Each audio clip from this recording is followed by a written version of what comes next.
of team session. Damn, Yeah. I've only done I think 1 or 2 of these ever. So fill me and everyone else in. Like, what's like the average MMR of your team, and what are you guys playing, and all that kind of stuff. How long you been playing All right. together? So, give you the background. Basically, so we're a team. We're playing the Reddit Dota 2 League. So playoffs just started, and so we were originally going to get a coaching session to see what we can improve on and stuff for moving forward. But turns out we got 2-1 in our series tonight, so we're now out of playoffs. Yikes. So this is more going to be hopefully for fun, just to point out originally we were going to focus on more team things and whatnot, but I think it'd be best to look at some individual stuff, get as much as we can out of the coaching for everyone. I apologize that the delays and stuff It's that made fine. it after you guys got eliminated. It's fine. We'll just blame it on you not coaching us earlier. That's why we Okay, lost. that's fair. So, Yeah, You gotta blame it on 100%. something, so I guess that's a fine. yeah, exactly. That's a Why fine. look at our own mistakes when we can, blame someone outside? Right on. Anyways, so in terms of skill, the league we're playing in, right? It's like a variety of skills. So we had basically our off lane was start of season immortal player. He dropped down to about Divine 1 after recalibration. I was Divine, fell to Ancient 7 after recalibration. What role are you? I'm playing position 4 on this team. Our other guy is position 3. Okay. Going down the line, our mid player, Ancient 7, about, I don't know, he's like 4.6. And then we had our position 5, who's also, what are you, Han? You're like, what, Ancient? I'm Ancient 5. 4? Ancient 5 now? Okay. And then, because we have 6 people, our 2 supports were subbing out. So, Okay. Or sorry, our 2 carries were subbing out. Carries, sorry, my bad. So Didon, who's currently Ancient 1, and then Inno, what are you right now? 2.4k. 2.4k. Pog. So it's like Big pogs. pretty big variety of what we have. But yeah. Okay, It gotcha. went well. During regular season we finished like 5th in the standings, and then we lost to one of the lower teams to make it to playoffs. So feels all right. Gotcha. Okay, so now that I'm perfectly in time for you guys to be eliminated, and you guys just got done being eliminated, were there any key things you want me to focus on, or just look at each one individually and things we can talk about, or do you want me to look at drafts? Anything talking about here? So I think there's the game. I don't know. Other people can chime in if they really want to, but the game I'd like to look at is our second game we played. So 3-game series. We won game 1, lost game 2 and 3. Okay. Game 2, I think we had a little bit of draft issues, but it felt more like a play issue, like how we handled the mid game. Okay. We had some issues in laning, but we can touch on those. But I think it's more about how we would have taken our lineup to end the game, because it felt like we. I could let me send you the ID in this call for this one, because I think it's a good one to start with. But it felt like we held off their early aggression because our team felt like it was kind of weaker early game, but then we got our items, got back into the game, and then it felt like we couldn't close the game out. And so I think it's both maybe ways laning could have gone better potentially, or ways that guy is we could have trolling worked on our mid game decisions, because I feel like we didn't really know what to do in the mid game, late game. Also, feel free to call it anything on our players and whatnot. So Draft, you can... by the end of this session, is part of what you're paying for to address whose fault it was? If you'd like to tell us the one individual cost us the series, we'd love that, I'm sure. Okay, I mean, sure. okay, second game it was me. It's really bad. I really 2.4k player. Yeah, that's me. Nice. I knew I shouldn't have been there, and I know. I don't know what to say. You can look for it. So we are dire, by the way. Just so yeah, no, I mean, I figured that out. Don't worry about it. So, basically, can everyone see? By the way. Yeah. Mm-hmm. Okay. See. Cool. Do you guys want me to talk about the draft much, or do you want me to focus on the play? You can go through, maybe skip to the end of it. Okay. And then if you see anything glaring, we can talk about it. Okay, so we'll fast forward here. This definitely wasn't our best draft all season, but Was the Veno a comfort pick, or what was the idea behind Veno?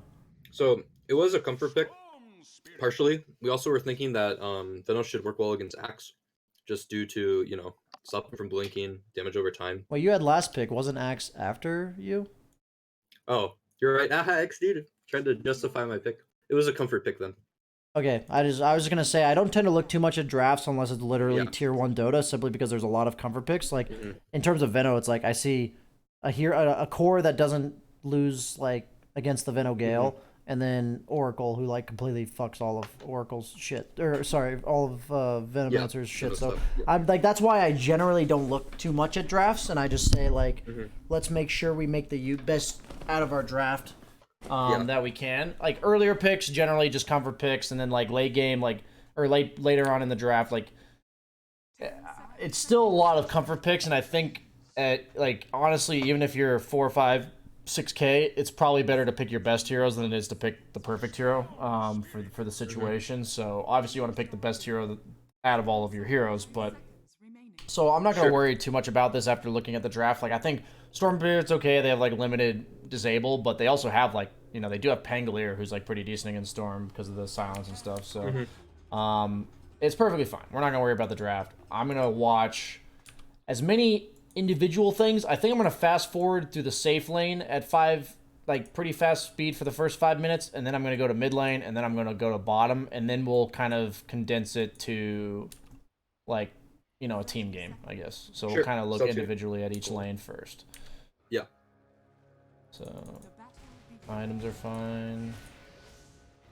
Fine. I feel like Tiny's pretty crap now. I don't know though if people are still picking him, but I hear they nerfed him so hard. I was like, holy shit. Yeah, we've been having success with him. He's been like a okay flex pick for us, but it's definitely more of a comfort thing than like. Yeah, I gotcha. That's important again. I'm gonna stop doing terrible camera work because it's really hard to follow on fast forward.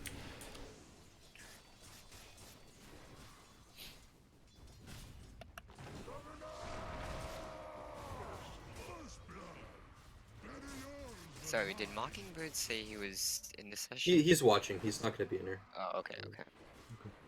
So I'll do my best to answer the questions for him. Small note, I generally would just say, like, whenever people are cutting your wave like this, you pretty much, like, have to clear creeps first and then deal with it. So always have that in mind, like, never give up creeps as a carry player. Yep. So it's kind of like, I usually think at any role, what do I have to accomplish first? And then once I've accomplished that, what can I then do? So in this case, in, like, the carry role, pretty much every decision you have is dictated upon lane equilibrium, making sure you're getting creeps, and then, like, your safety and all that stuff is then included like in that equation. But like you can't chase that guy. Yeah, you learned your lesson this time. It's just like really important to have these like general mindset lessons. So he's just cutting waves on Axe. Let's see. I'm focusing on you in the lane because the Tiny's pretty much just fucking with the Axe the whole time. Yeah. Not much else to say about the Tiny. I think after I died, I just kind of didn't want to be in this lane anymore. So the way I look at every matchup here, let me.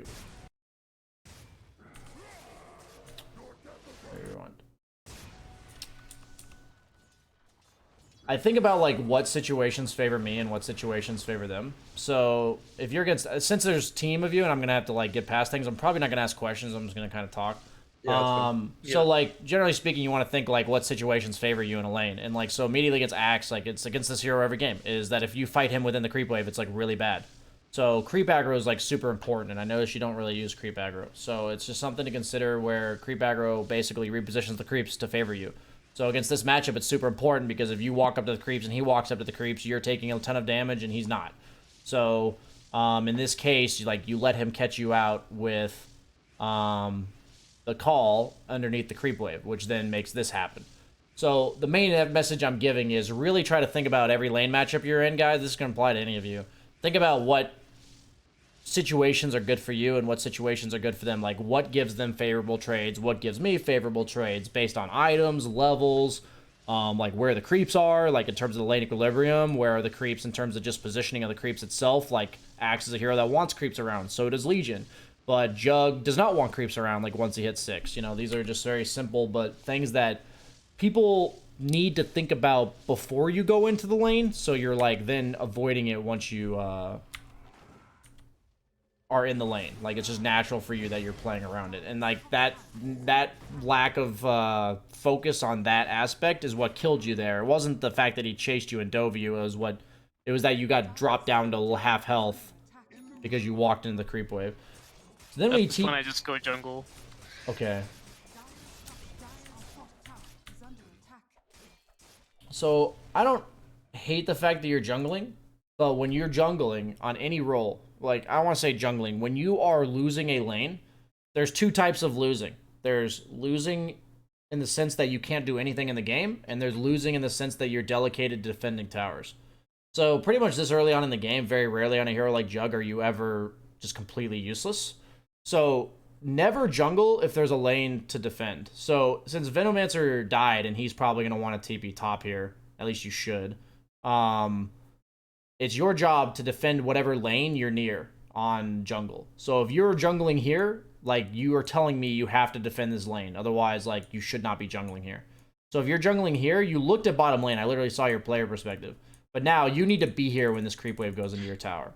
Yeah, like, I was thinking about it, but I just figured Veno was gonna go back in there, so I just Yeah, I didn't. So as a team and stuff you guys can worry about is like when you see that, don't assume anyone else is going to do that. You should say I'm going bottom after you clear this camp. You should say I'm going bottom, and then the Venomancer says I'm TPing there. Yeah, sure, that's gonna prompt the communication. But like when it comes to defending lanes, when it comes to pushing lanes, where you know somebody else could potentially do these things, it's really important to communicate that kind of stuff. Because if nobody says anything, you'll end up butting heads a lot. You'll end up like nobody doing it because like nobody said anything.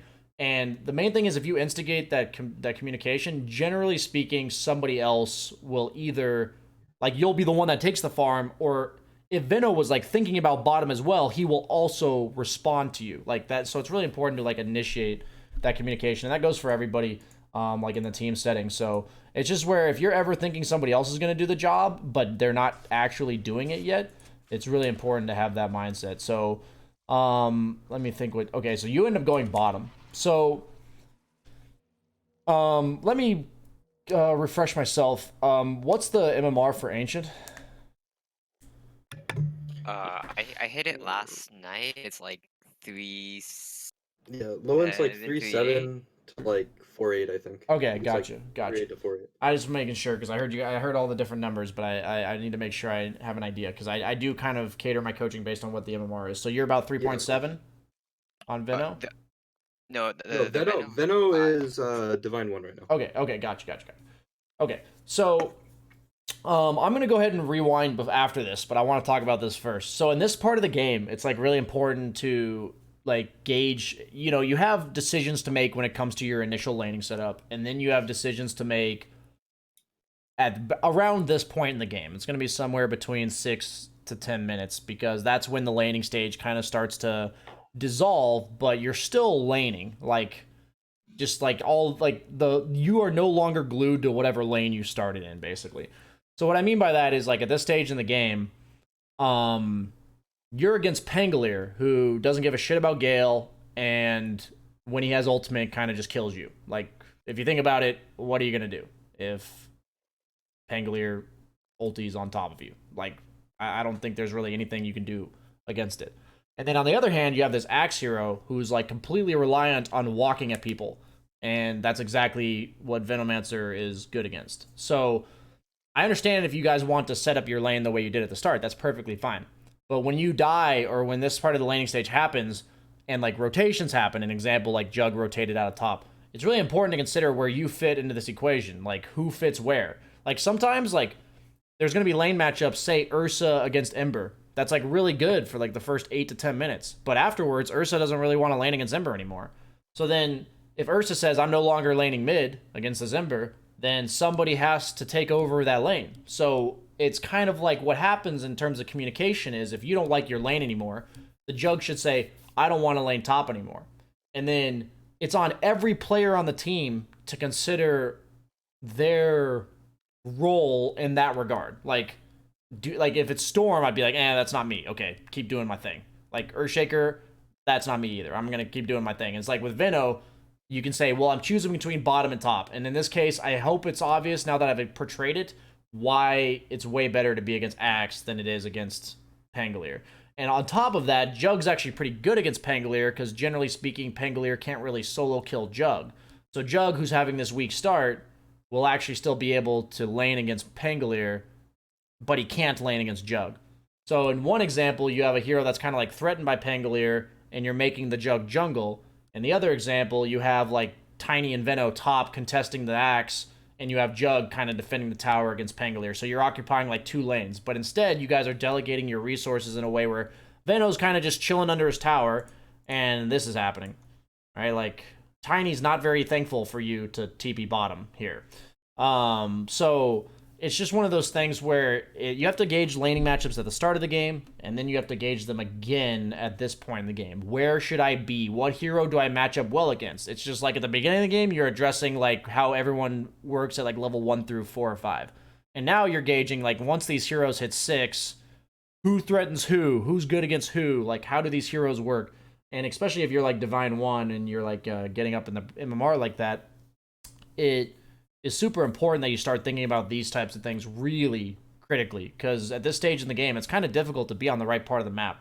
And so as a team, it's not really something you guys can work on as a team. What would end up happening is like you'd have to go over the replay, and what usually happens is it's one guy fucking up, and then it's everyone else like chain fucking up, like because if one guy's out of position, usually somebody else is making up for it, and then somebody else is making up for them, and it ends up being like 4 people. So, like, in professional Dota, like, what ends up happening is you usually try to pinpoint, like, who started this and what should the reaction have been to them starting this, and how can we try to prevent them from doing this in the future. So, if you start to leave top, we just have to know, like, giving up a tower, like, 7 minutes when we have a hero that's, like, pretty good against Axe, just needs to be, like, avoided. So, I'm going to go ahead and rewind after talking about that to 0 minutes and look at mid lane. Okay. So, if there's any questions, feel free to ask. I'm gonna watch this part now. No, I think that made a lot of sense. A Prophet mid, weird.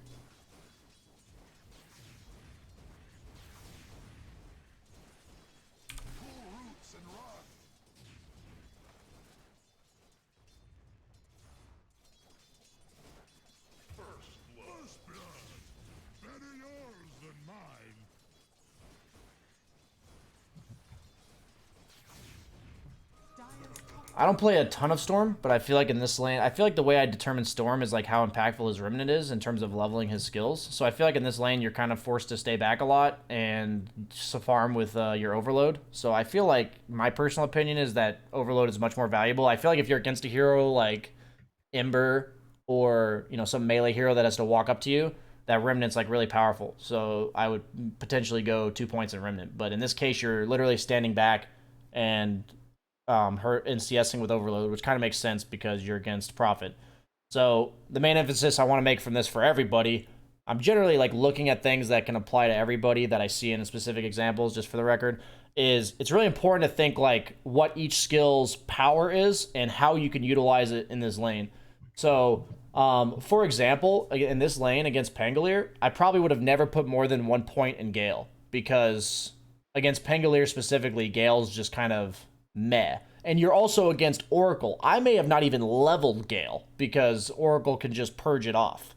So like it's an example of where if you think about the power of each skill critically, like Overload or sorry, Remnant's really powerful for like zoning and like controlling a specific area, and you have that threat where if the guy walks up to you, you Remnant, and then he's forced to run away. While Overload's kind of like that CS from range kind of thing. And I feel like in the lane, you've been playing it where you're CSing from range, but you're leveling Remnant. So I guess what I'm trying to say is you want to think about that and then make sure the skill usage as well as the playstyle in lane actually align. So like that's really important for any role in any situation, because like it's just this is like basically a wasted point, right? Because you're against a hero that removes it for like the power of Gale being canceled out by being purgeable is like pretty bad.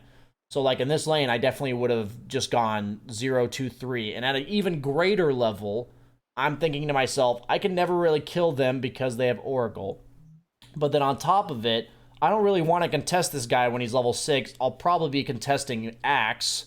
So if I max out wards, that's like really good against Axe. And maybe I can put 1 point in Gale by the time I'm going to go deal with Axe. Because like your hero punishes blink initiators, right? Because they have to walk through Veno wards. So like if I'm thinking about Veno, I'm thinking, okay, I'm playing this laning stage out. I'm not going to level Gale because I'm against Oracle.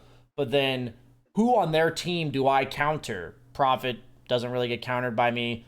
Like Pangolier doesn't, and I counter Axe. So it's like if I think about that at the start of the game, that's going to change my way of skill building in the initial levels, and then it's also going to change the way I think about my mid game. I'm like, oh, I'm going to follow this Axe guy around because he doesn't want to walk through my wards. And so the way I think about a hero like Veno is he's one of two types of heroes, and there's a lot of heroes that fit this description. Jakiro, that kind of stuff. They either clear waves to defend towers, like they sit behind the tower and defend it, or they apply like tons of pressure on a tower. That's like the two things they do. And so generally speaking, the only reason you don't apply pressure on towers is because you're just dying or like you're killable. So one of them is very defensive, the other one's very aggressive. And in this case, since they have heroes that can kill you, I'd be like, oh, they could kill me if I try to push towers. So I guess this game I'm not really going to be pushing towers. And since, you know, all of us came into the session having watched all of my educational videos, we all know about everything. No, I'm kidding. But basically, this is defensive lane, this is aggressive lane. So we know, based on just that, that's when we make a rotation this game, it's going to be to top. And since we're going to be defending, it's way better to have this skill than it is to have this skill. So it's like, these are just things you can all think about, because once you get into Team Dota, the difference between Team Dota and Pub Dota is you're actually working as like a unit to all fill your role in the game. So even if you, like, if Veno is a comfort zone hero, which is perfectly fine, most heroes in the game have multiple ways they can play the game. Like I said here, you can either be that aggressive tower pressure, or you can be that like very defensive, sit behind your tower, just pulling the creeps off the tower with your wards. And so it's really important to think, you know, Storm's not going to do that. Jug lost his lane, and I match up really well against Axe. And Axe is a hero that spends the first 10 minutes running at people. So that's great for me. Like, that's a perfect way that I can fit into this game. And so, like, on the flip side, you know, way down the road, if you're looking at these, like, Divine players and, like, higher, if you know that as a Jug, you can be like, hey, take my lane.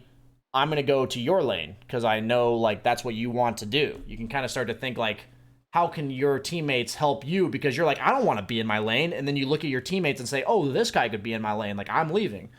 So that's a lot to talk about, but we're going to go back to the mid lane after literally looking at one little skill thing here. But you notice how when I portray, like, you guys are good enough players where if I talk to you about why things make sense, you're going to understand it. So after I talk about, like, the logic behind looking at these little skill build choices and stuff, I think you see how the predictable game plan doesn't align with your skill build, right? So it can be as basic as when you're level 3 and you're laning, or it can be as complicated as what your mid-game matchup is and where you're supposed to be on the map.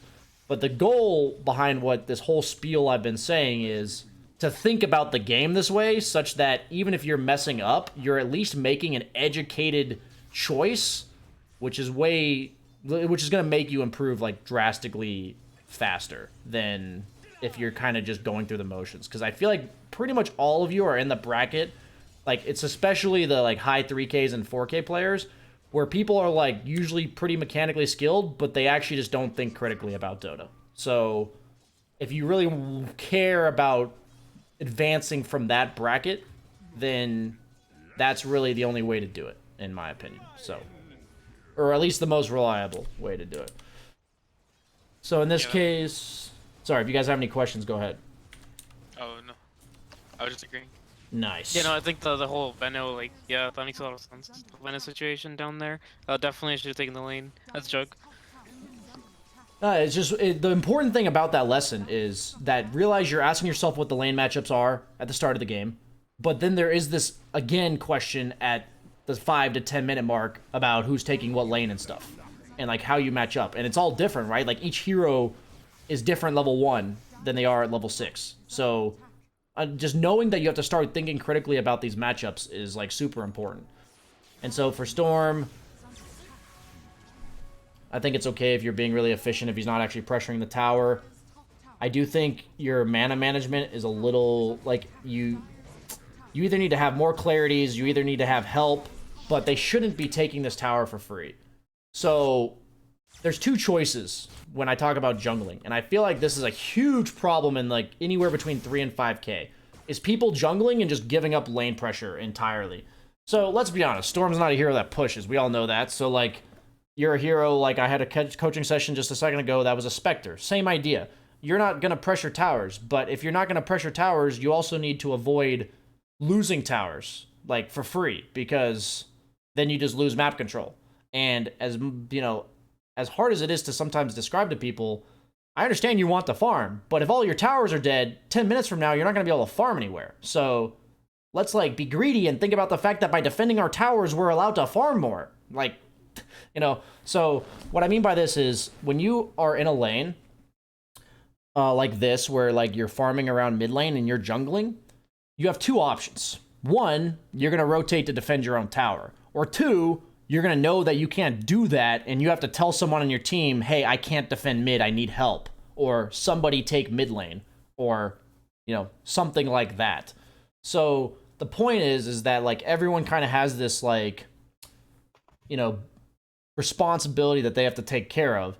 So like when Jug leaves top, he's saying, I'm leaving lane. And then Tiny's defending and he says, I could use help. And then Veno should know that stuff. And then what ends up happening at the pro level is when you play these like tier 2, tier 3 teams, is usually one or two players will fuck up this kind of stuff. And then the whole game just goes to shit because towers are dying for free and etc. Not until you really hit like tier 1 Dota does this stuff like always get done like really smoothly. But the point that I'm trying to make is you guys can start thinking about the game this way, and you can start honing these skills and start understanding that it's super important as a mid laner to not lose your mid tower. So if you're going to lose your mid tower, it better be a damn good reason why you're losing your mid tower. The opponent's not ganking at all, it's just a Prophet, and he single-handedly takes a mid tower while 4 of you are bottom. Like, why are we making a 4-man rotation bottom with 2, you know, supports that are level 4 and level 3? Like, let's get our shit. So, guess what? If Jug has a bad start, what does he not want you to do? Okay, I'm not going to ask questions. I remember this. He doesn't want you to make plays around him, right? Like, he's weak. So, when you're in a game, you guys need to make plays around the guy that's strong. So, in this case, there's two options. There's one, you say, who's strong and who can we make plays around? And two, nobody's strong. We defend towers. So that's the two options, right? I think at this point I called. I have level 6. Like I want to do something. This is on Jug. Yeah, this is probably on me. And Okay. Collaboration with the Earthshaker. I was just like, I want to kill somebody at level 6, and then he was just like, all right, let's go. And so we just went down there. Okay. Okay, gotcha. Thank you for that explanation. So I actually had this conversation with my last guy who was about 5.5k. So it's really important that you understand you're strong, but like the way the communication needs to be done is, so if you're level 6 on Jug, are you solo killing anybody this game based on like how your start was? Not really. No, right? So what are you? You're effectively damage, right? That's what you are. So when I talk about killing people in a team setting, it takes damage and it takes stuns. So right now you're damage. But you're never killing anybody, and you're not the one that's actually setting up the kill, right? Usually it's the stun that sets up the kill. So if you're the guy that's not actually setting up the kill, in the other case it was a Spectre, it's really important to tell your team your potential, but to not make calls. So what I mean by that is like, guys, I have Omni Slash. If you want to make a play around me, or like, you know, I have Omni Slash. Like at the highest, like at a team level, it's actually usually good enough to say I have Omni Slash. We can make a play bottom, not to tell them to make a play or to play around you, because what that should prompt is Tiny or Earthshaker knowing that if they see a good opportunity, they're gonna show up. But what I'm seeing is a level 3 Earthshaker, level 3 Earthshaker, level 4 Tiny, and a mid tower dying and nobody defending top. And guess what 2 level 3 and level 4 supports should be doing at 8 minutes? Soaking XP under tower, right? Like, that's what these heroes should be doing. So I think, like, in the grand scheme of things, the overarching theme that I've seen across every skill bracket, it just, like, it looks different in every skill bracket, is people not understanding that if your understanding of pushing lanes and defending lanes is better than the opponent, you're just going to be better than them, okay? Like, that's just how it is. Like, 90% of Dota comes down to understanding that lanes are really important and doing it better than the opponent. Like, that's actually what it comes down to. Like, knowing what lane to be in, knowing, like, always defending lanes and, like, always pushing lanes. And so, like, when you go down in the MMR brackets for all of you, you'll notice that when you have good player, like if you have a 4K playing against 3Ks, or you have a 5K playing against 4Ks, what the game looks like is the 4K team, like the weaker team, the team with lower MMRs, will have all of their towers randomly dying for free. Like that's what it looks like. So, and I'm not saying that to say like you guys are trash compared to this opponent team. I'm saying that in the sense that that needs to be your primary focus in regards to your role in the game.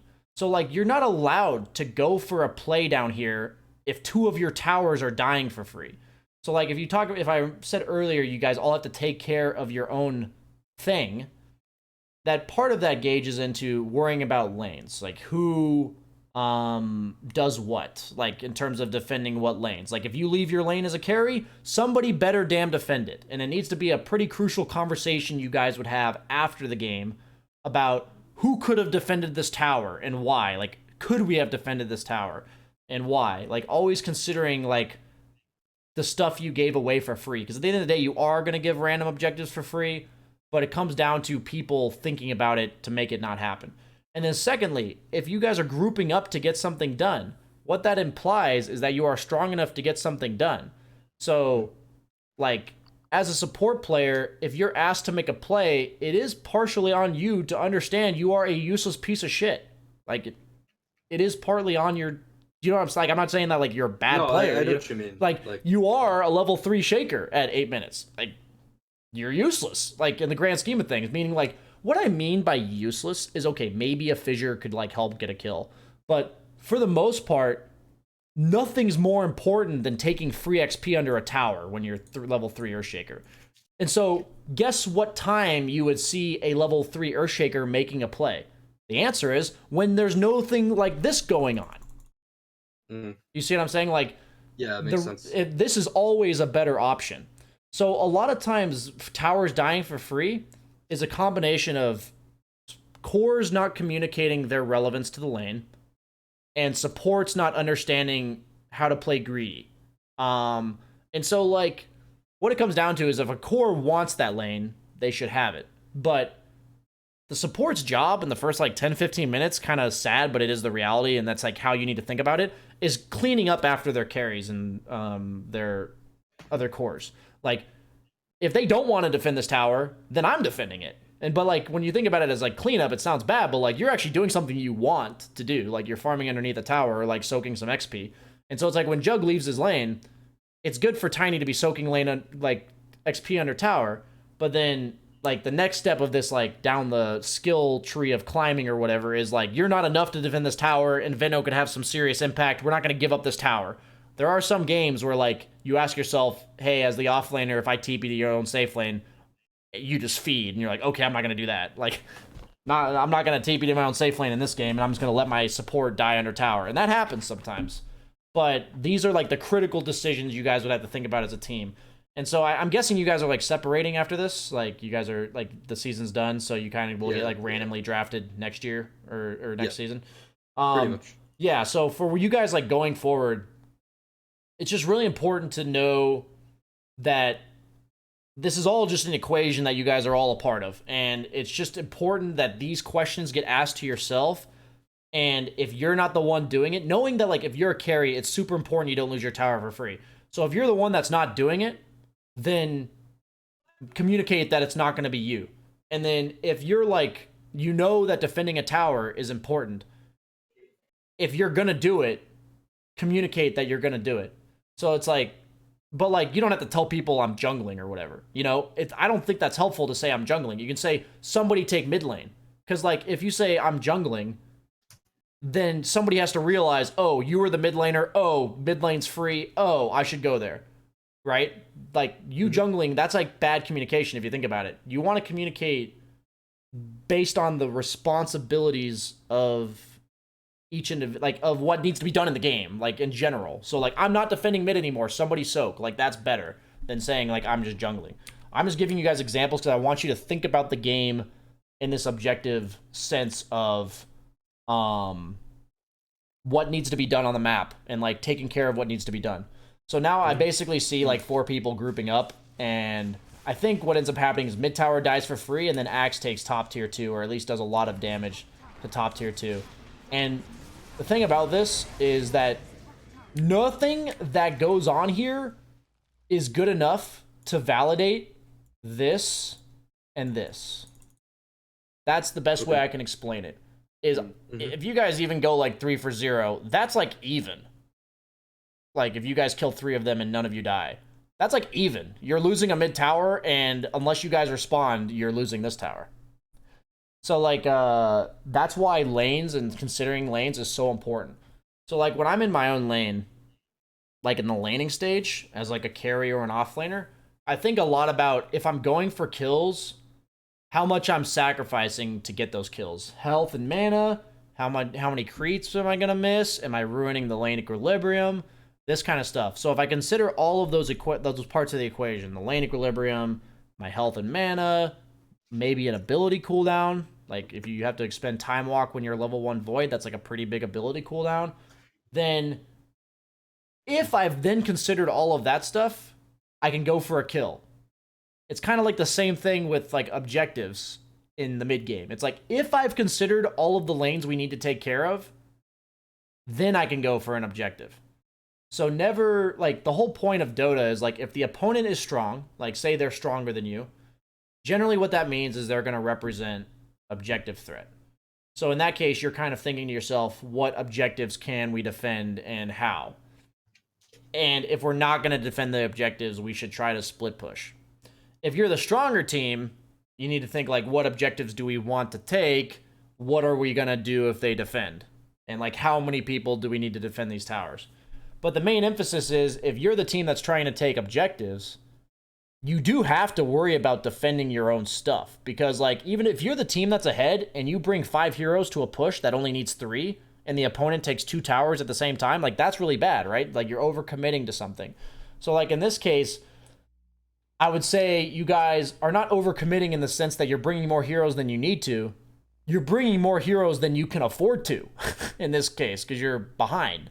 So don't feel forced to make stuff happen when you have a weak start. I think this has a lot to do with carries. I've had this issue myself. Don't feel the need to get something done just because you have an ability or anything like that, just because you hit a cooldown.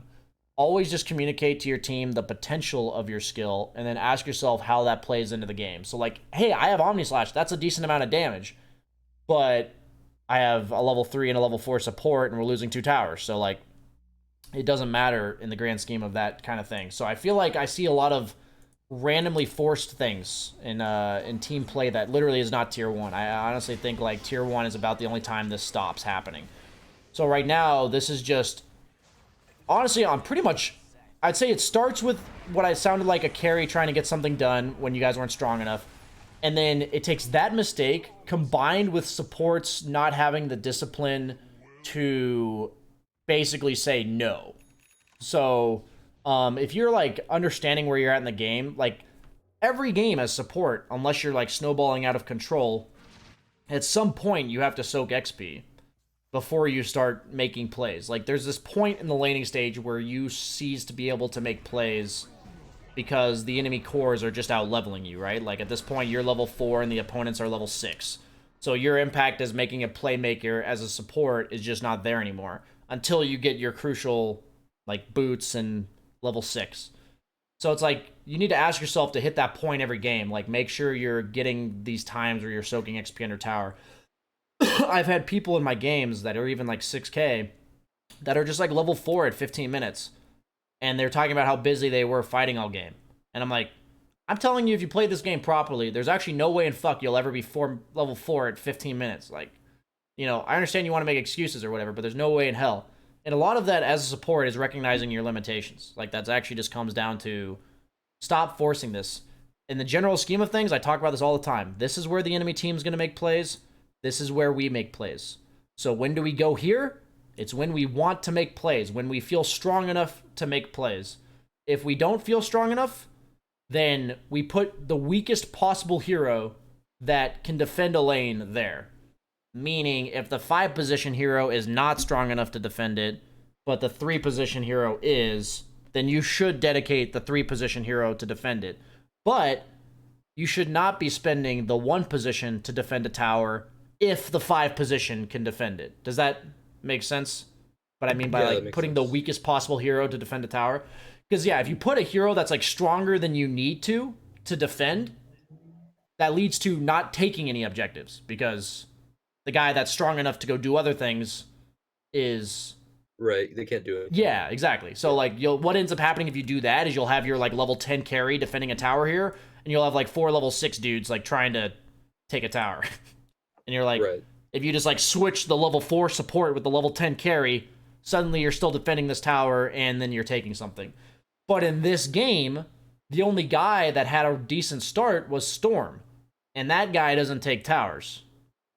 So you're just not taking any towers. That's like kind of how I look at it. Your Jug had a slow start, and so did your Venomancer.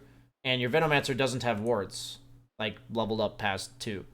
So the way I look at this is, I feel like a lot of people I talk to in coaching sessions, they feel the need to do something, like, at any point in the game. But, like, at the end of the day, every hero has a role in the game. So it's like, if the guy that has a strong start is Storm, you guys are just farming. That's how it is. And maybe next time around in the laning stage, you can prioritize giving Venomancer a good start, or Jug, because if you get those good starts, then you know that those are the heroes that force the tempo for you. But guess what? Even if you plan for the Venomancer or Jug to get a good start, sometimes things just go to shit and it doesn't work.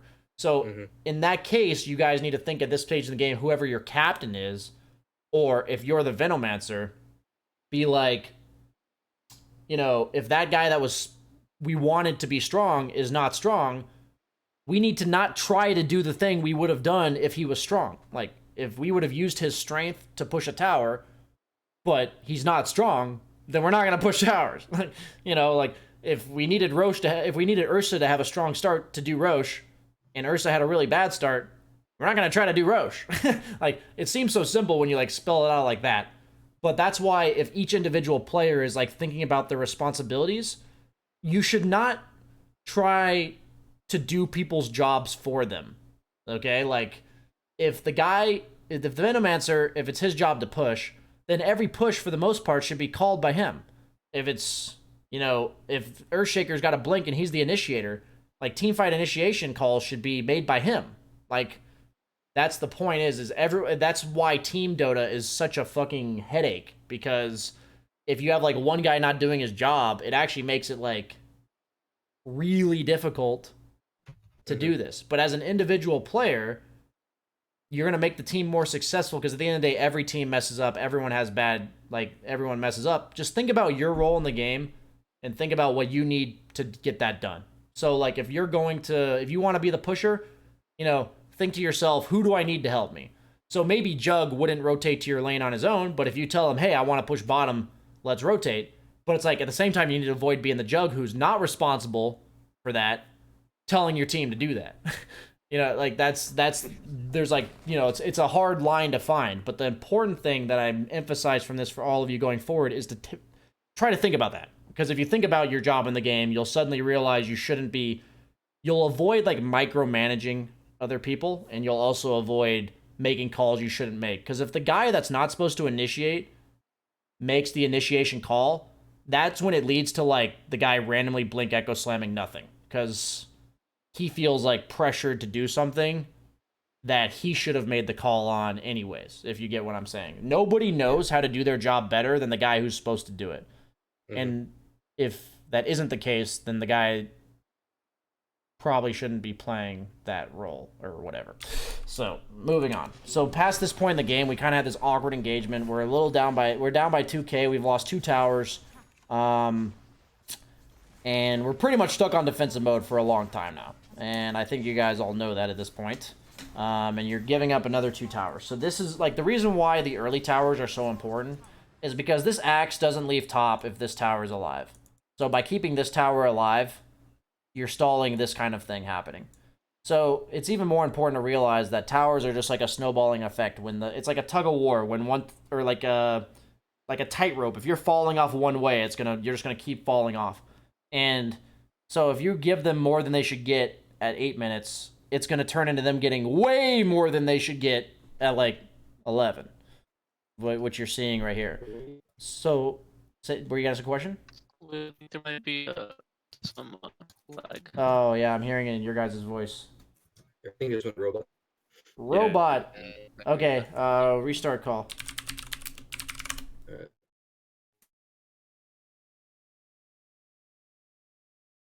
Everyone leave. Nice.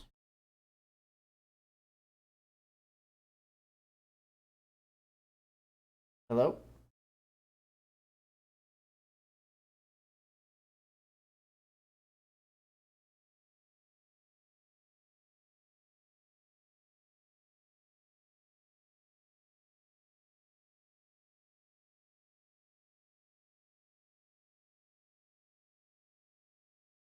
Hello? Monk ass. Hello? Hello? Hello. Hello? Is Alright, I everyone think we're here? good. Everyone here? Much better. Cool. Much better.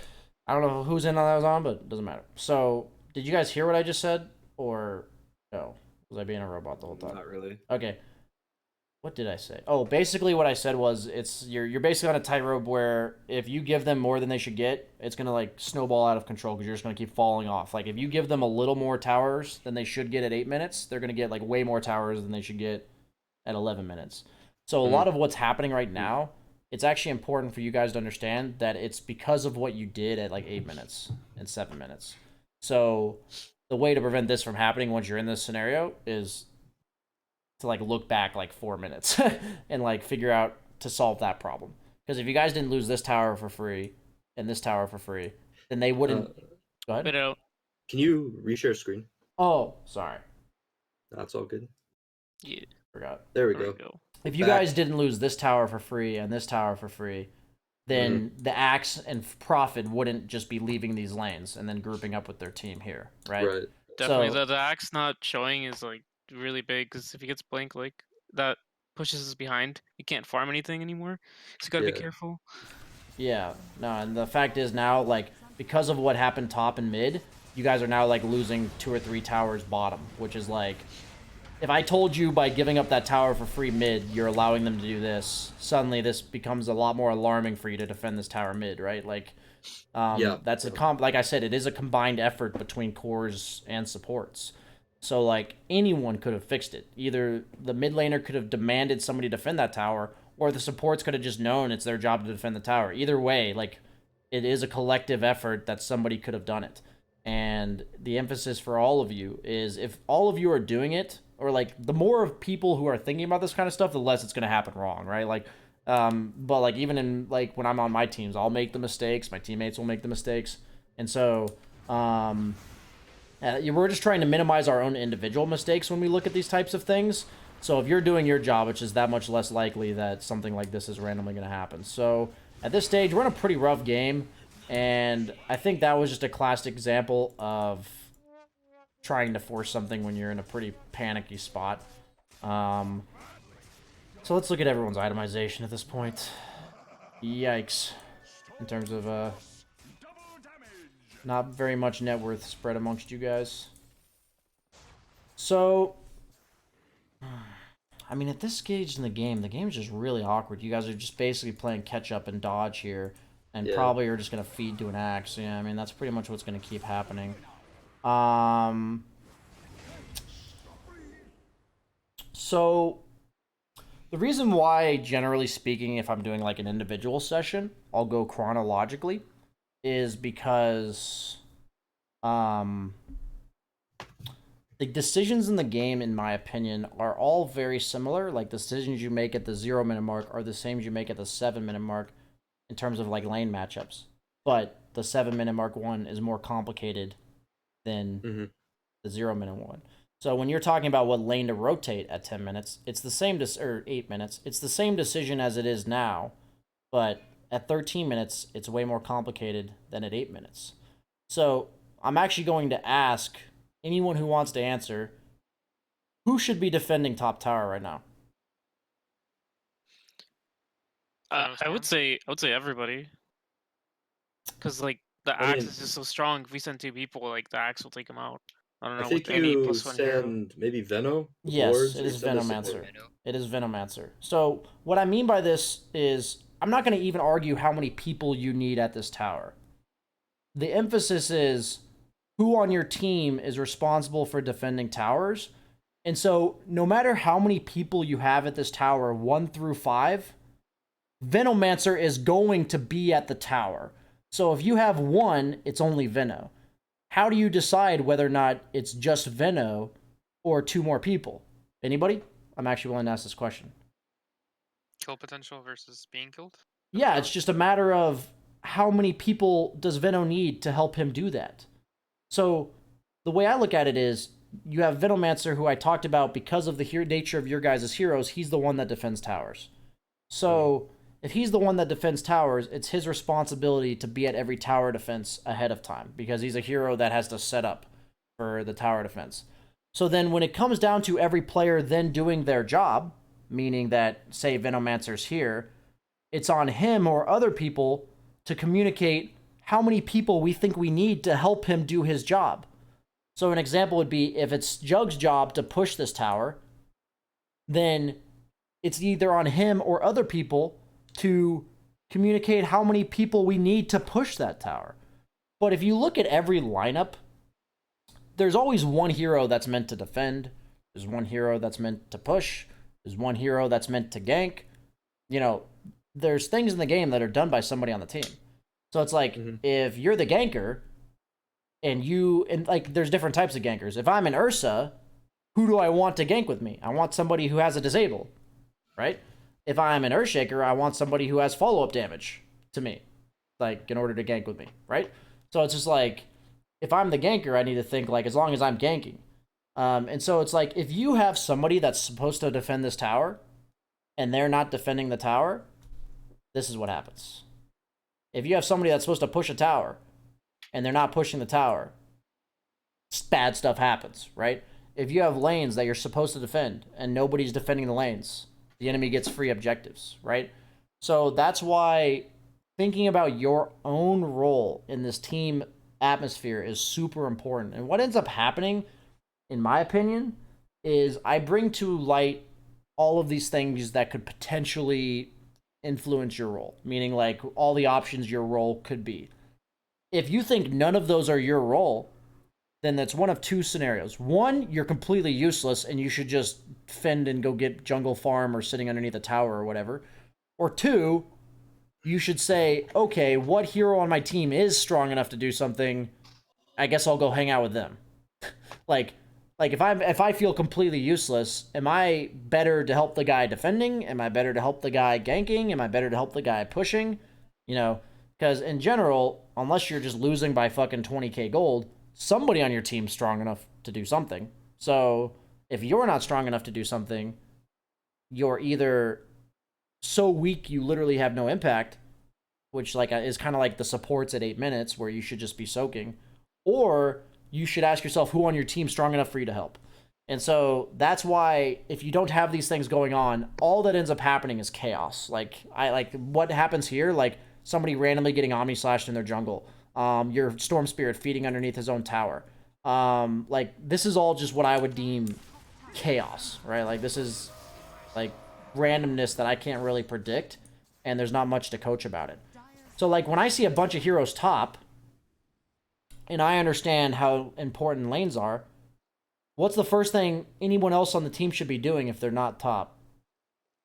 Farming and pushing lanes. Pushing lanes. Make them come back. Right?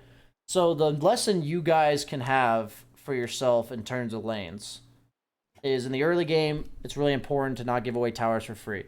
So if you're jungling or not taking care of a lane, where should your camera perspective be worried about if I'm jungling? Like if I'm jungling, where should I be worried about?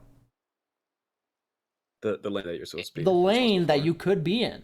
So generally speaking, if I'm jungling, how do I determine what jungle I am in? Like where am I jungling? Close to where you want to be going to lane if you can. Yes, exactly, right? So if I'm jungling here, I am stating that the lane I would go to at this stage in the game could be here because your tier 1's gone. But like in the early game, you're here, right? If I'm jungling here in the early game, this is my lane, right? If I'm jungling here, this is my lane. If like I'm more aggressive, like I'm the team that's ahead, I could be jungling here for this lane, right? But the point is, wherever I'm jungling is in relevance to the lane I could be in. So the beautiful thing about that thought is, if you're thinking about that, how often are you going to jungle when you should be in a lane? Like never. Never, because you're going to think about the lane you want to be in, and you're going to be like, oh, I can just go there. Oh, cool. And then you walk over to that lane, right? Like, so the worst case scenario for you guys in terms of the learning curve of this aspect is you'll be hitting a neutral camp, think about the lane you're supposed to go to, and just notice to go there. You're like, oh. And so what you should do in order to break your own habits is to immediately stop hitting that jungle camp. Like, maybe it's in that circumstance, since you already messed up, it's like more efficient for you to kill that jungle camp. You should not kill that jungle camp because it's teaching you bad habits. So like, in this case, I'm giving this example because it's the Veno. Because like, I'd see like, you should immediately be here. Earthshaker should be bolting this way. Like this is another lane to take into account. And so like, they have one hero that's like the primary source of their pickoff. So the only reason you don't go to lanes is because you don't feel safe enough to go to them, right? Lanes are naturally dangerous. You're literally revealed to the opponent team, and they can just kill you if they find you. So information game is a big deal in terms of showing in lanes. So the minute you're not, or like if you're debating whether or not you show in lanes, what should dictate that is whether or not you feel safe. So the first question you should ask yourself is, what on the opponent team makes me not feel safe? And then once you think about that, that will dictate what lanes you play. That will dictate like from 6 minutes onward. I'm talking like this could start at 6 minutes, right? So it's like if you're the Veno, I would never be in that Pangalier's lane the minute he hits 6. Fuck that. Like if I'm a safe laner against Doom, the minute he hits 6, I'm like, fuck this, I'm out. Like, you know what I'm saying? So like if you think about when in the laning stage, I think to myself, at what point does that happen? Because like at the start of the game, you know, you're going to occupy your lane. So like I think to myself, at what point can I no longer occupy my lane? Is it based on a certain level, a certain item, like a certain person missing on the opponent team that's like supposed to gank me? And then if I'm thinking about that, what ends up happening is I'm just going to lane as usual until that happens. And the beauty about thinking about the game that way is it sounds like a lot to take in. I get that, like, this is a lot of stuff you guys probably have never considered, or at least had considered at this level.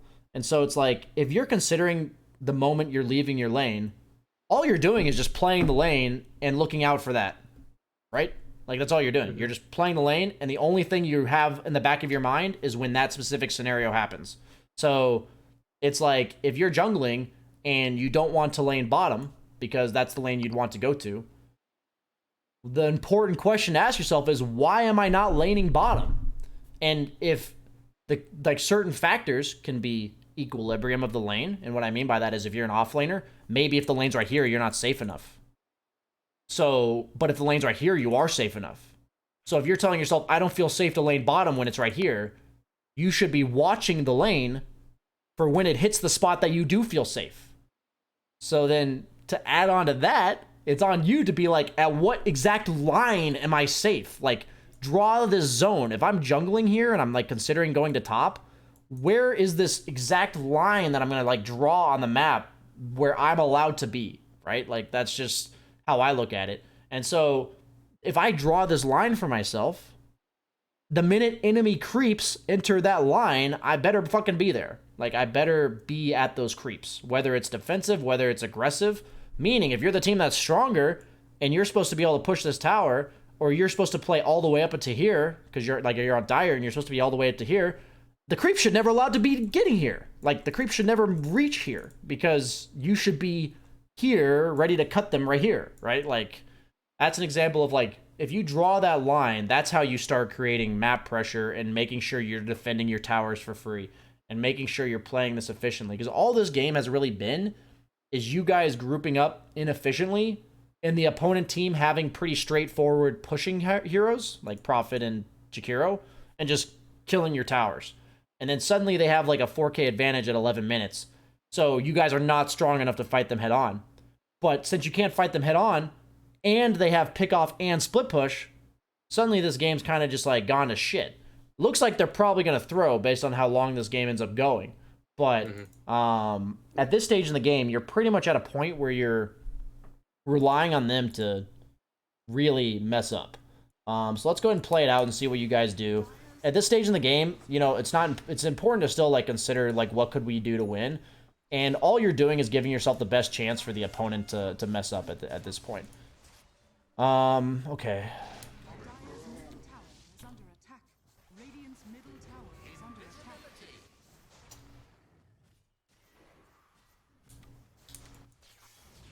Let's see. When you're in a team setting and the opponent groups up, always, I mean, this is in pubs too. You have two choices: fight them head on or go elsewhere with like your split pushers. So if you're not fighting them head on, Storm needs to go here. Somebody needs to be here. So like, I mean, I don't even say Storm has to be here. Somebody has to be here.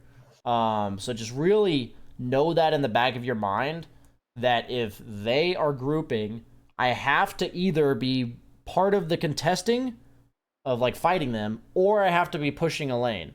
And like all of you have to ask yourself that question, right? Like all of you have to be like, where do I fit in that picture? And so like if you're the guy that's supposed to be split pushing, you better be fucking split pushing. If you're the guy that is not supposed to be split pushing, then what can you do to defend the tower? Or like what can you do instead? Can you help the guy split push? Or can you help, you know, that kind of stuff? So it's just important to know that those are your only two options. There are no exceptions to that. There only are two good options. And the only time you don't do either of those is when you literally can't. So then you're jungling. But almost always, people lean way towards jungling than they do towards the split pushing aspect. Okay, so... Let me rewind.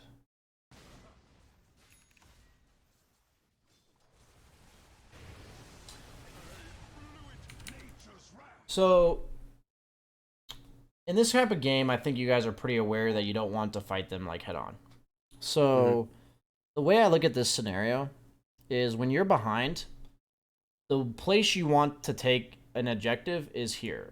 And the reason why this objective is more so important than anything else to go for is, first off, it opens up their entire jungle to like farm. But secondly, because there's no objective for the opponent to have down here. So if you guys play here, then the opponent is simultaneously stopping you from getting objectives and getting objectives. Do you see this? How? Yeah, that makes sense. Okay, yeah. So if you guys play down here, then what ends up happening is you're making the opponent choose between stopping you or getting their own objectives, such as like Roche or this tier 2 mid. So the way that this stage of the game goes, and this applies to pubs as well, when you're in a really rough spot, it should be one of you farming somewhere on the map, and then the other 4 of you down here. And so the point of you 4 being down here is that if you don't feel strong enough to fight them, then you're just bringing enough heroes to force them to bring heroes here. And then if you guys force them to bring heroes here, that opens up your other heroes to just farm here, right? Like, that's what you're basically doing. And so, if you're also this far behind, the two options you have is that you're bringing... when you bring these 4 heroes here, the enemy has 2 options. One, they're going to get more objectives than you because they're ahead. But in which case, at least you're getting something. Or they're going to, like, bring their heroes down here, stopping you, but they're not going to get anything in the meantime.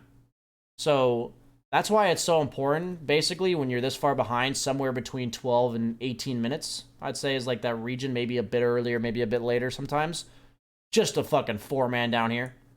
And the guy that doesn't come is the one that's like the most independent. So I would actually say it's probably not Storm Spirit. Like, meaning Storm Spirit's probably the one that's on his own. But the reason why people are getting picked off is because you guys are behind. And if you don't do this, what is the opponent forced to react to? Nothing. And if they're not forced to react to anything, what are they going to do? Hunting our jungle. They're going to do whatever the fuck they want. So how do you know what they're doing? You have no way of knowing what they're doing because they're doing whatever they want. So they could be here hunting you guys. They could be here jungling. They could be here jungling. They could be here. They could be roshing. You have no idea. So, like, what people don't realize about defending towers and pushing towers is by forcing the opponent to either bring more heroes to get objectives or forcing them to put heroes somewhere in order to defend stuff, it's telling you something. Like, it's making them do something. Like, by making them do something, you're effectively removing possibilities of what they could be doing. So, like, a lot of map awareness comes down to knowing what their physical limitations are by virtue of protecting yourself with map pressure. Like, it's to protect yourself. Like, in this case, the reason why I would want you to bring 4 heroes here is because that tells you something. Like, they're either all... Like, if you bring 4 heroes here and they're all missing, what are the only 2 things they could be doing? Roshing or hunting. Roshing or fighting us. Period. Right? Like, that's it. So then, in that case, the decision-making comes down to what do we do based on both of those scenarios? And we have to make our best choice to, like, do we play passively and wait till they show or that kind of stuff. But you want to make these decisions before you're down by 6k at 15 minutes, such that you can, you know, have it be an easier decision. All it really is the farther behind you are, the harder the choice is, because there's less options that are actually correct, and you need more things to go well for you because you're this far behind. But I hate to see it in a team game where if I could convince all teams of any caliber to fucking 4-man the opponent's safe lane past 15 minutes if you don't have their tower, that would make everyone get way better. Like, it's just gonna happen. Watch Pro Dota. Like, if they're behind by drastic amounts, they 4-man the fucking enemy safe lane tower, like, almost every game. Like, 80 to 90% of games. It's just what they have to do. It's your only option because every other play on the map is so terrible. Like, you can't do anything. And if you don't do anything, the enemy team just keeps killing you. So, like, you gotta do something, right? So we're gonna go ahead and fast forward, see kind of what the opponent does. Anybody have any questions? Sorry. No, not really. Nope. Cool. So now so while we're defending... Okay, he overextended. That's kind of nice.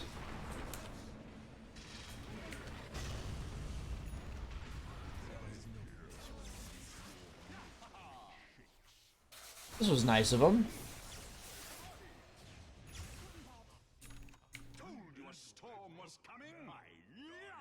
So the reason why you play around bottom is I want you to think about it this way. If you play around bottom here, what really means is you're going to have one person showing in lane, right? It's not correct. When I say 4 people push bottom, I don't want 4 of you fucking hitting the creep wave, right? Like, that's not good. But what that allows you to do is it allows you to have your 3 players decide between helping this guy push or do this, what you exactly did.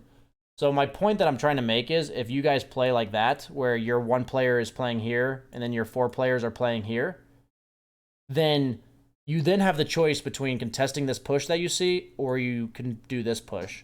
And what it'll look like is if you choose to do this push, you guys camp behind this guy while this guy kind of plays safe.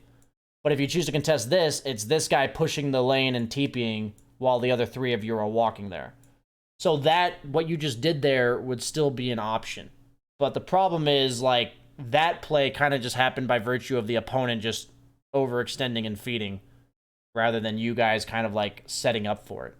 So when you're in, like, a team atmosphere or in pubs, always just be thinking, what's the one objective I want and what's the objective they want? I feel like if you look at the map right now, the only possible objective for them is this and this, right? So they're going to be playing here.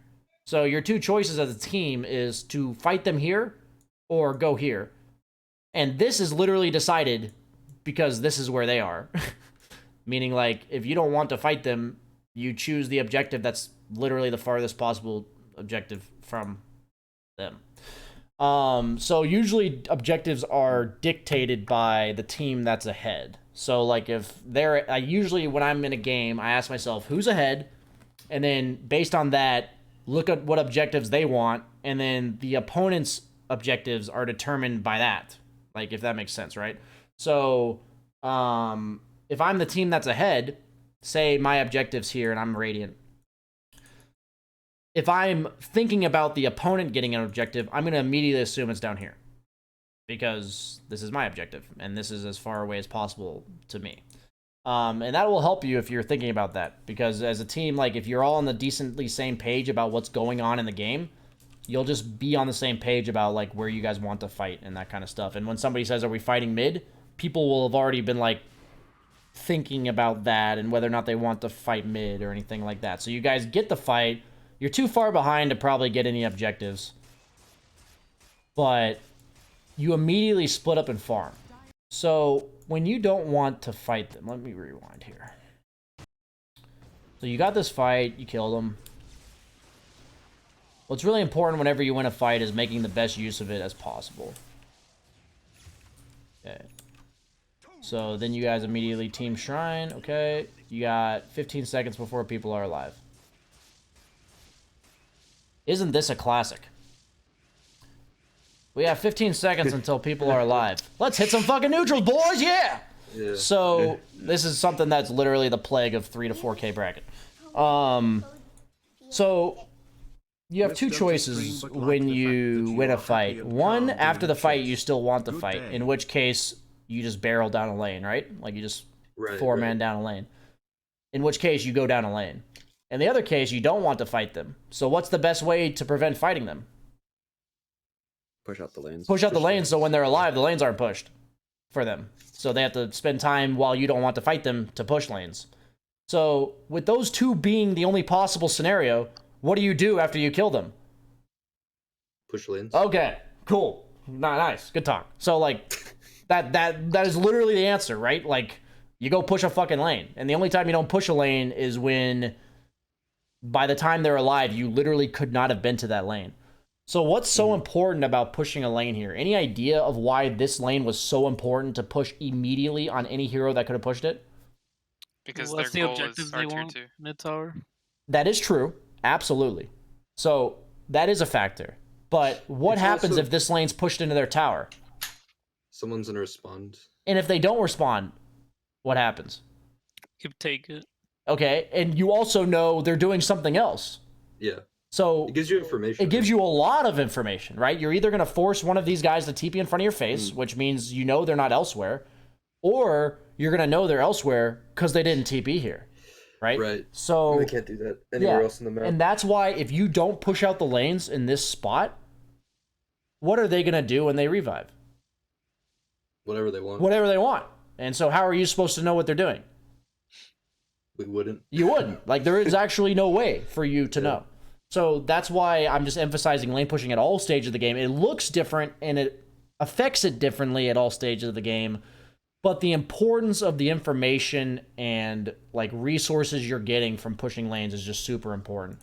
So, like, in this case, what I would do in a perfect world, send one hero top, one hero immediately mid. Mid's like imperative because you have like a limited amount of time before this guy is alive, and this one's like right next to a tower. And it's also, like you said, the objectives they want is right here. So this is like ultra danger zone. So this one's like super important to clear. And then after that, I would have one hero also walking here. But by the time you get here, are you safe?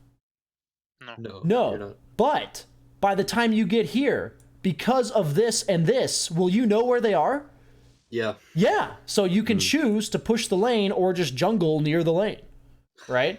So, like, that will set you guys up to then make a choice again. So, like, the goal is usually you can limit yourself to, like, one or, like, 2 or 3 choices. Like, meaning that you can make the opponent's options one of, like, 2 or 3 things. And if you're playing the game that way, it makes it so much easier for you to actually know what you're doing.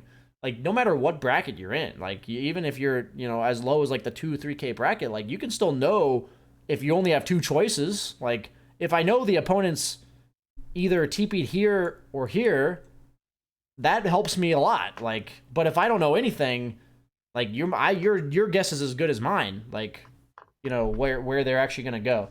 So it's just this sense of urgency.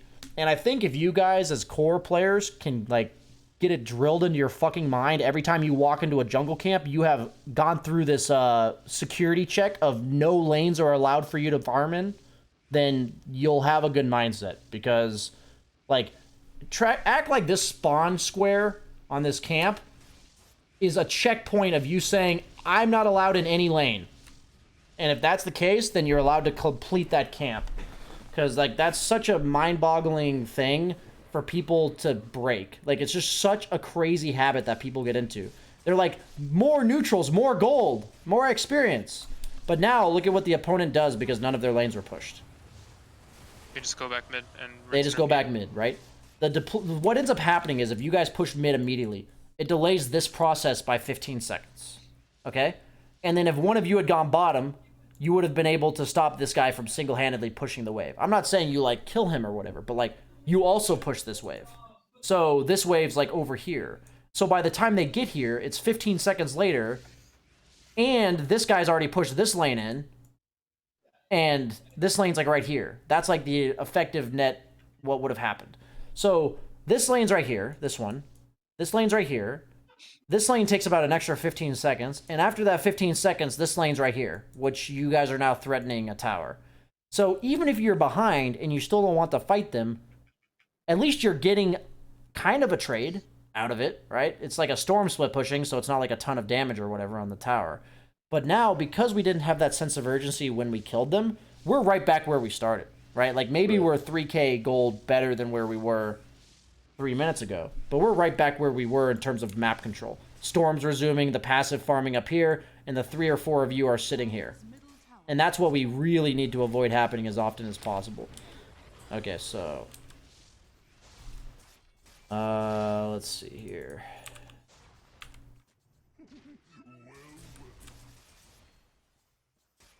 It's funny because my roommate's about 4.8, 4.9k, and I watch his pubs sometimes, and it's literally that, like, get kills and jungle.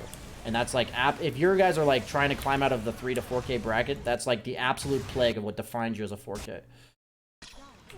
Like, there's other things wrong, obviously, but that's like the number one. What? I'm gonna have to step out. Oh yeah, go ahead, man. Yeah, thanks. Right. No, I'm kidding, Yeah, dude. Have a thank good. you, thank I'm joking, dude. Have a good one. Let's do. Yeah, thanks for the See you, session. Dino. Yeah, no problem. Bye. See you, Dino. Yeah, we'll be wrapping it up in about 15 minutes, guys. Just so you know. I'm just gonna Yeah, have that's I'm just gonna mute my mic. Yeah, sounds good. Let's one. Okay, so at this stage, I'm gonna rewind to set up to this because I was busy talking about random shit. Okay. So at this point, we should still kind of know that their objective is Roche, and we have 600 gold away from a blink and no Echo Slam for 3 seconds. So I think that this is just one of those situations where I think it's okay to fight them if you want to, but like it's such a low probability of working compared to waiting 600 gold. And also, like, you had 3 seconds where when you found them, you couldn't even Echo Slam them for like 3 seconds. Right. So yeah. What it comes down to smoking, it comes down to the point of smoking is that you get the jump on them, right? Like, that's the whole idea. So it really boils down to what abilities or items or whatever cooldowns on your team enable you to do that. So, like, whenever you're a player, if you're thinking about making the call, like, look at the hero on your team that's supposed to do it. If you're the hero on your team, communicate your status on this. So, like, at all times, you should kind of know you're the initiator. So, like, if you're the Earthshaker, you should be like, 600 from Blink. Like, you should be giving people some reasonable updates on your Blink Dagger because it affects them drastically that you have a Blink Dagger. Yeah. And so a lot of this fight, though, I just want to be very clear, is awkwardly forced because of the lane problem. So, like, when I was talking with a 5k player, I had him today, but I also coached him about 2 or 3 months ago. There were a lot of fights that he was forced to show up to because he wasn't pushing lanes ahead of time. So when the fight choice came, meaning, like, if this enemy team's playing around Roche, if you look at your lanes right now, what are your choices if they're Roshing? It's either to farm this, or this, or fight them at Roche, right? Which, if you really gauge that, you're going to fight them at Roche, right? Like, there's no way just farming some creep waves is better. But if you had farmed waves efficiently leading up to this, this lane would be right here. So then you're suddenly deciding between taking a tier 1 for free or fighting them at Roche. And at the end of the day, you may still end up fighting them. So these decisions may not backfire in terms of what actually happens for your decisions. But in these specific spots, I think you guys would love to have an extra 600 gold on this Earthshaker. Maybe give them Roche, but defend high ground with a Blink Dagger.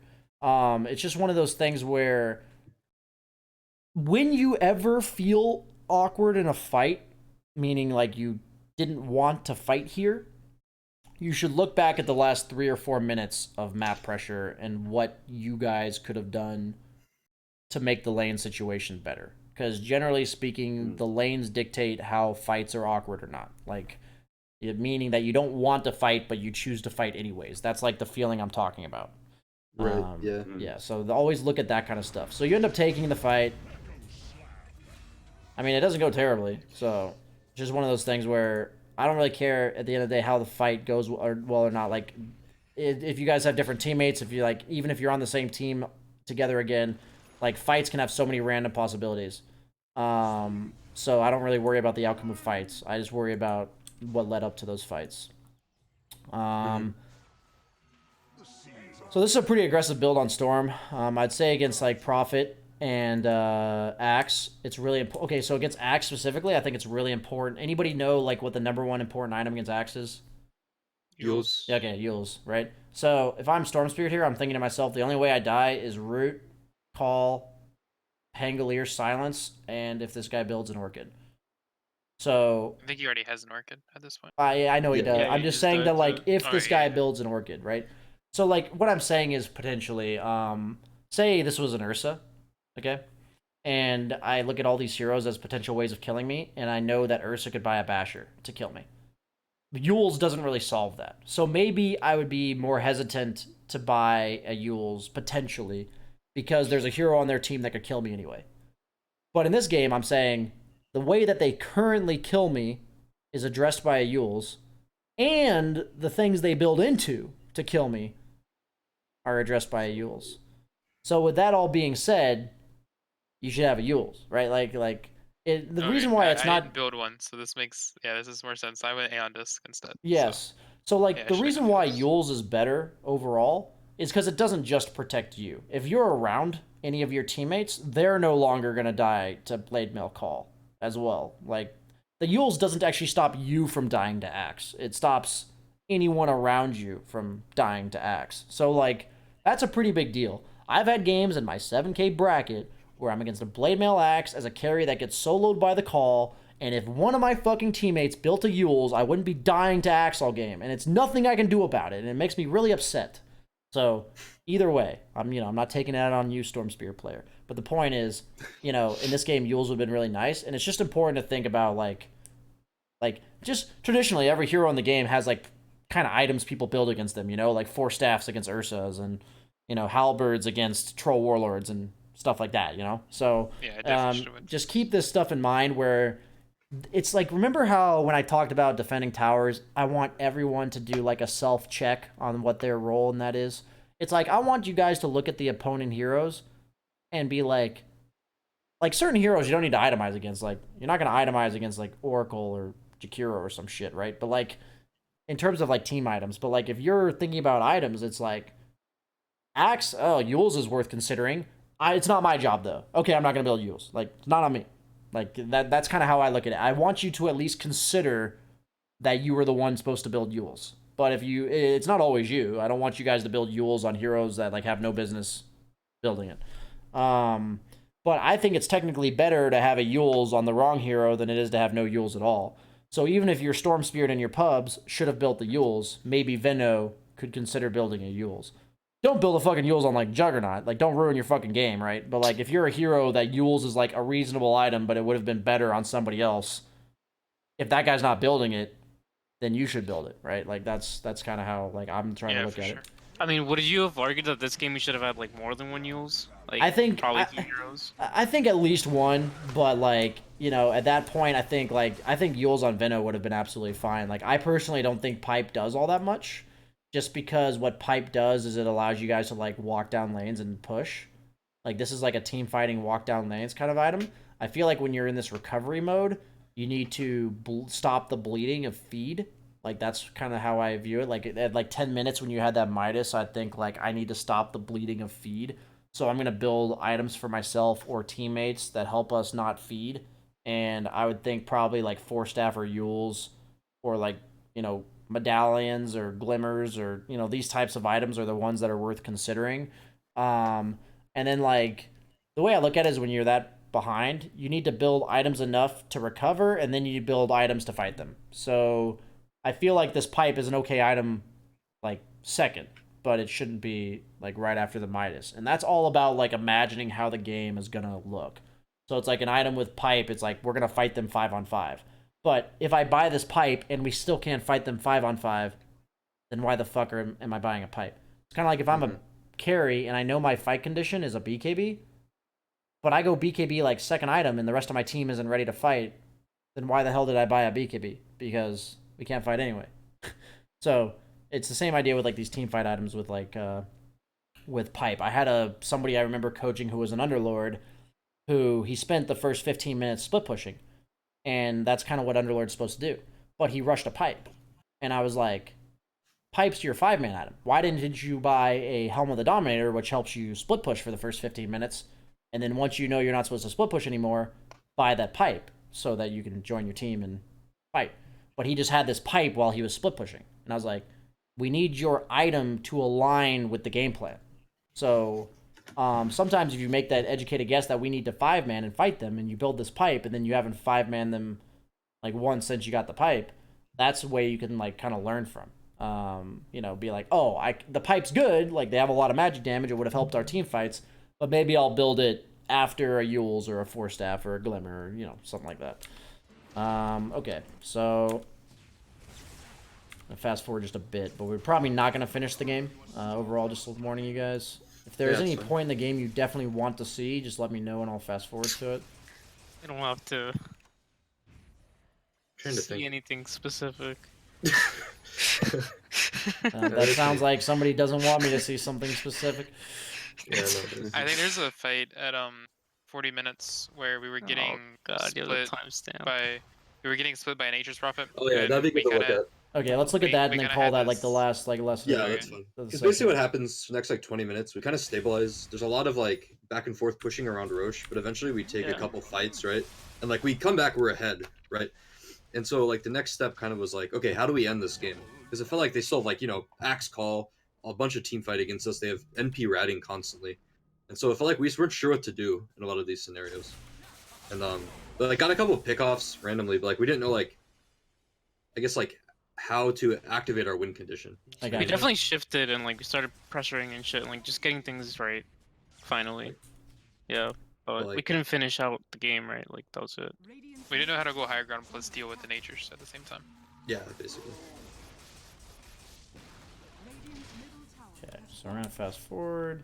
Yeah, it comes up in like a couple more minutes, I think.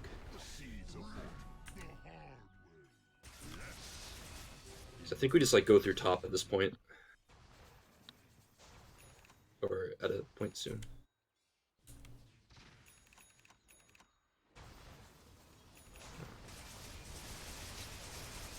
So when you're ahead, can you guess what lane dictates control of Roche?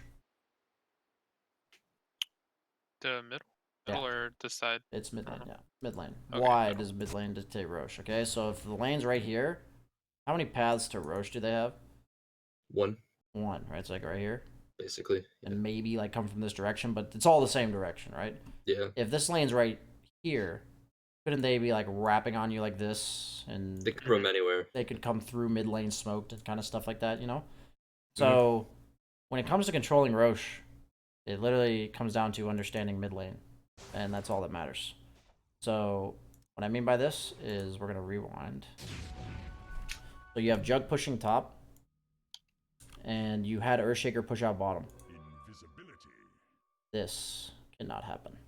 This needs to be a Venno placing like 3 wards or 4 wards right here while Earthshaker sits behind him and anybody else sits behind him. So like the emphasis is if you're ahead, this lane needs to not cross this. Like that's pretty much all it is. Because if you consistently have this lane pushed in, you'll control Roche. And the argument may be from someone in chat saying Roche isn't even up yet. But if you give the control of the lane to be here, you've now surrendered your ability to actually play right here. Like, because you're walking through a lane, right? So in order to maintain the control of this area, you have to consistently keep this lane pushed in. I'm only calling out Veno because you're the one that, out of all the split pushers, is around. Like, leading up to this, maybe it could have been somebody else. But, like, at the point of the matter is, like, this is another example of, like, prioritizing jungle or people having the wrong priorities when it comes down to this. So, like, just keeping this mid lane in is, like, super important. So if you guys need to bring 3 heroes to do it, I don't care. You need to bring 4, whatever. But, like, this cannot happen because it makes the information for you game for you guys, like, much more difficult. And it's going to make things really awkward because you don't know what they're doing if the lane's right here. I know that sounds like crazy, but a lot of information in the game is purely based on equilibrium of lanes. Okay. Yeah. So we're gonna play with your fog.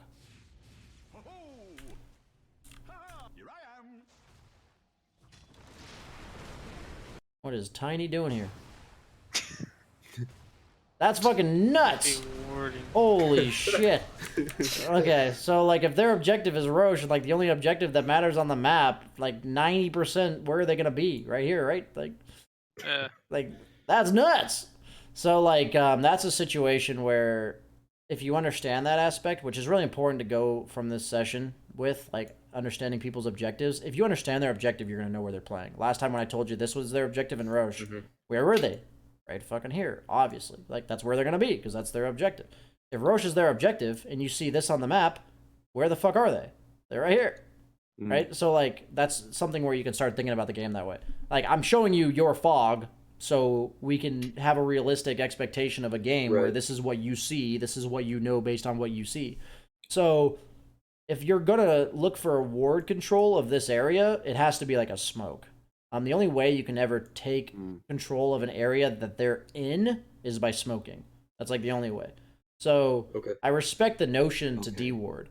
So if you want control of Roche in this instance, you're allowed to deward, like, right here, but you can't, like, walk up a hill.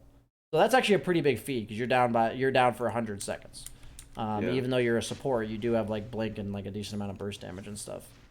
Yeah, and, like, we wanted Roche, but, like, we couldn't because he was down. Yeah, exactly. You can't force anything for yourself since you don't. It just delays it by, like, a minute and a half. Yeah, exactly. So the idea to deward and take control of Roche is correct. Now, like, let's not. Earlier we overcommitted a lot of heroes to something we couldn't do. Let's not undercommit something to something we need more heroes for.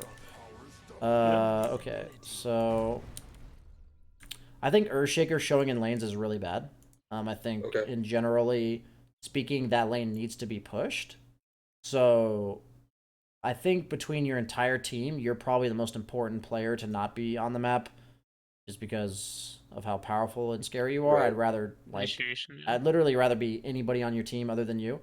So in that case, like, the only time you're really ever gonna show on the map is when they're, like, 5-manning and you see them, or, like, they're dead. That's pretty much it. So if that lane's not getting pushed, you need to, like, call for people to do it. If you're in a pub, you might just have to do it anyway. But okay, so we get Roche. Veno's going ham. Okay. Should be coming up soon because I think we decided to go top after this. Yeah, so we went top and had some rough or good stuff happen. Well, depends on how you see it. Yeah. Like, we gotta figure, like, this is our best chance to, you know, make a play or whatever. Send Storm back to defend. Yeah, we had Aegis, like, we needed to get whatever we could.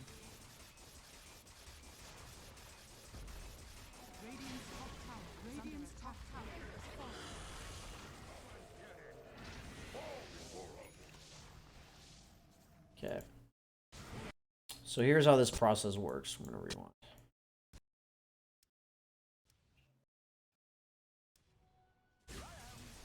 Never do this. Showing 2 cores on a lane. That means 100% you're pushing that lane.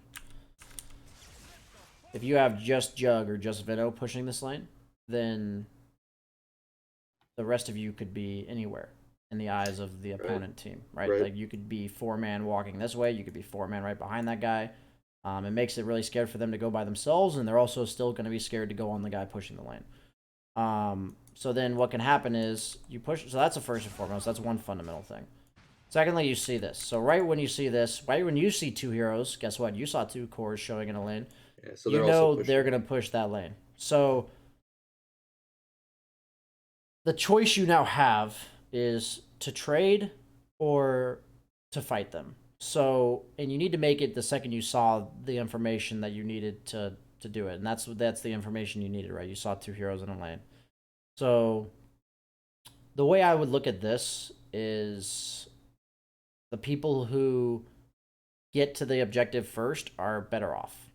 So the fact is they have nothing to go through and you guys have two towers to go through.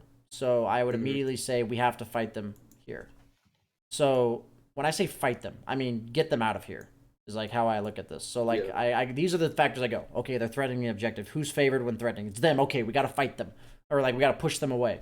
So I would leave the guy who has Aegis and who's survivable here. I would leave as few heroes possible here as I can and then commit the rest of the heroes to TP to base. So what's going to end up happening is as many heroes as you need here is how many you need to bring, okay? So you bring that many heroes here. I'm just giving you a generalized answer so that it will help you rather than specifically answering this.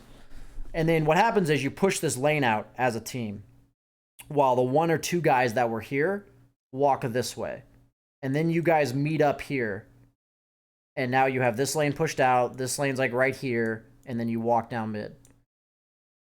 Okay. Like that's the proper like execution for shutting down the map, right? Because now that this lane's in and this lane's in, neither of these lanes is a threat for like at least a minute and a half, right? So now, rather than thinking about group barreling down this lane, you should think about group barreling down this lane, right? Because this is the only threat they have. So, like I said, the two choices are who benefits from the trade, right? So if you guys had their scenario, you should just walk down this lane, right? But since they're the ones favored, you need to walk down the lane they threaten. Because you're ahead. You want the direct engagement. So you just need to like ask yourself what the better engagement is. So when Storm TP's away, the idea is when you guys TP away, you only force objectives when you guys are able to be back together. So I guess your Storm does have boots of travel, so that does kind of... Go ahead. Yeah, like send him home, have him just fix the wave, and then TP back to us with travels. So this is pretty crazy, though, to like actually be hitting the tier 3 while your Storm is on map, showing that he's not there. Because a lot can happen before his TP scroll actually finishes. So what you can do in this case, if you guys want to do what you did, is this is the other option. You are assuming they went back to base. So you force the lane into their tower, and then what you can do is cut the mid wave. Like, you don't walk out here, right? Because that's, like, really far away. You're spreading yourselves really thin. You're, like, here, here, and here. But what you can do is you can back off a bit here and then have two people cut here. Maybe, like, I would say most likely the Venomancer and a Fissure. Like, I'd say, like, Venomancer, Gale, and a Ward plus a Fissure. And then what ends up happening is this lane gets pushed in, this lane gets pushed in, this lane's to here, and then he comes back. Okay. So I think that this is, like, honestly a strictly worse version of what I said.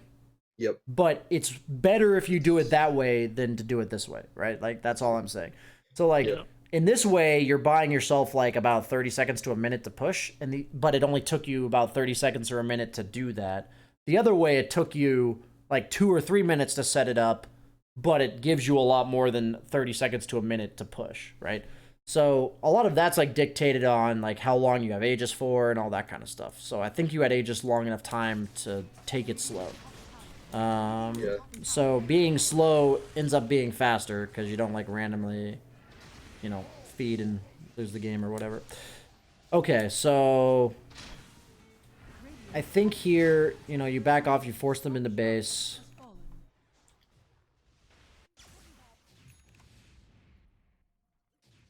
You're never going to be able to effectively push them if that's ever happening.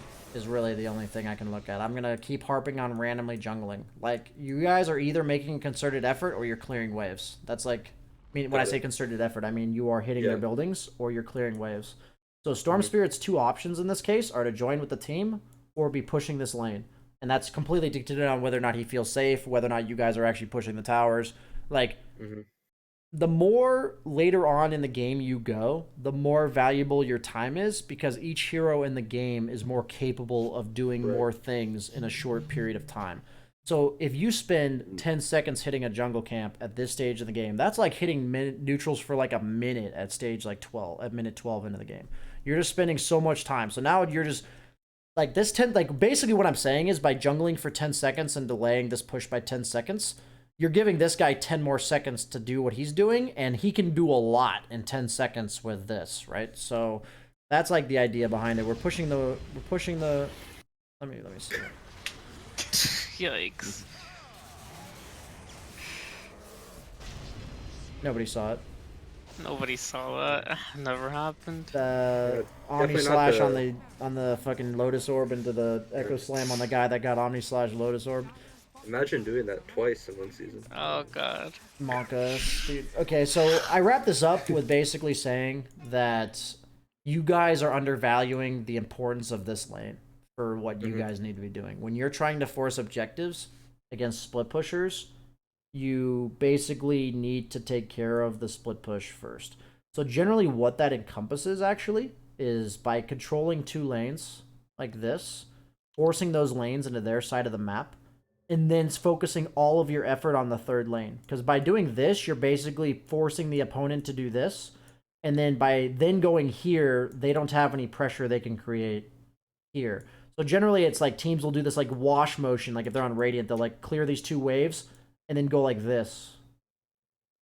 Or like on Dire, they'll do this, and then go like this. Like you see what I'm saying? It's like, that's kind of like your paintbrush across the map, like sweeping the entire map, so... that's like a really important thing when it comes to split pushing at this stage in the game. So that about wraps it up. Do you guys feel like you have any final questions from the session? Not really. No, I mean, I this should is have like like that. Yeah, I mean there were just like tiny mistakes that just added up, and like, I mean there was one final one, but that like, no, that was just out of position. yeah, no, I was out of position, and then like I didn't have buyback, and then that's how we lost. And like, Feels bad. but Man. I think it was like a huge amount of mistakes leading up to this net worth lead that by the time we got here, like, I mean, they already were pushing in like our bottom racks, like they were already getting, they got what they needed basically. This was where we should have closed the game, and we didn't. Yeah. And after this, they kind of took a couple buildings, and then It becomes harder and harder to split push against Profit as the game Yeah. goes on. So exactly, yeah. Because like what you said, like the longer the game goes, like the more he can do in 10 seconds. Like with those items specifically, like he could just do so much if we give him a little bit of time. Yeah, absolutely. So awesome, guys. I appreciate you signing up, and sorry I did it late, obviously, but best of luck next season, guys. So Thanks. I appreciate it. See you guys later. Thanks, Beast J. End of team session.